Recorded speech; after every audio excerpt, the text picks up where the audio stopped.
પળમાં આખો પરિવાર ખાક થઈ ગયો। હવે ઘરે માત્ર મૃતદેહ પહોંચ્યા છે અને પણ નાના નાના મૃતદેહ। નમસ્કાર, આપની સાથે હું છું પાયલ।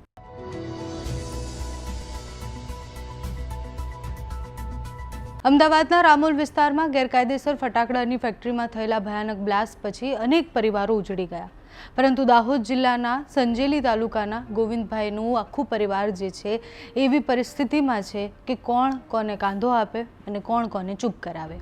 આજે જ્યારે 5 મૃતદેહ ગામમાં પહોંચ્યા ત્યારે આખું ગામ હિબકે ચડ્યું હતું।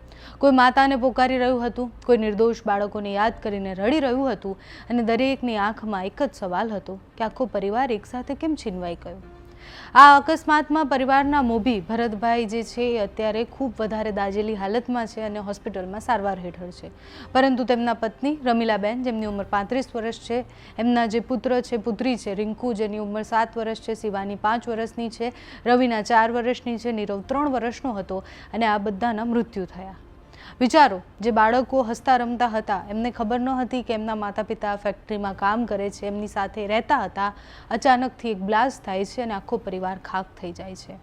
એ દ્રશ્ય ખૂબ ભયાનક હતા। અમે જ્યારે આજે ઘટના સ્થળ પર પણ પહોંચ્યા તો એ જે દારૂગોળાની ગંધ આવતી હોય કે પછી ત્યાં જે બન્યું હતું એ બધું જ ચિતાર સમજ આવતો હતો કે જ્યારે માણસ બળ્યા હશે ત્યારે એની સ્થિતિ શું થઈ હશે। મૃતદેહ ગામમાં જ્યારે પહોંચ્યા ત્યારે દ્રશ્ય ખૂબ કરુણ હતા, કારણ કે આખું ગામ હિબકે ચડ્યું હતું, પરિવાર રડી રહ્યા હતા અને આખા ગામમાં એ શોક હતો કે આખો ને આખો પરિવાર જતો રહ્યો। ઘટનાની જાણ થતાં ત્યાંના પુરવઠા મામલતદાર અને ત્યાંના પોલીસ અધિકારીને બધા જ ત્યાં પરિવારને સાંત્વના આપવા માટે પહોંચ્યા હતા, પરંતુ હજી પણ પ્રશ્ન એ જ થાય છે કે આખરે ગેરકાયદેસર રીતના ચાલતી આ ફટાકડાની ફેક્ટરી સામે અત્યાર સુધી કેમ કોઈ કાર્યવાહી ન થઈ હતી અને કડક કાર્યવાહી થશે ક્યારે? કેટલી જિંદગીઓ બલિદાન આપશે એના પછી તંત્ર જાગશે? એક પિતા હોસ્પિટલમાં જીવન અને મૃત્યુ વચ્ચે ઝોલા ખાઈ રહ્યા છે, બીજી બાજુ આખો ને આખો પરિવાર એનો છીનવાઈ ગયો છે।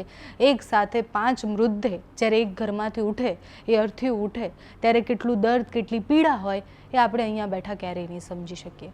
અને જે દ્રશ્ય ત્યાંથી આવ્યા છે એનાથી કરુણ દ્રશ્ય આપણે ક્યારેય કદાચ નહીં જોયા હોય।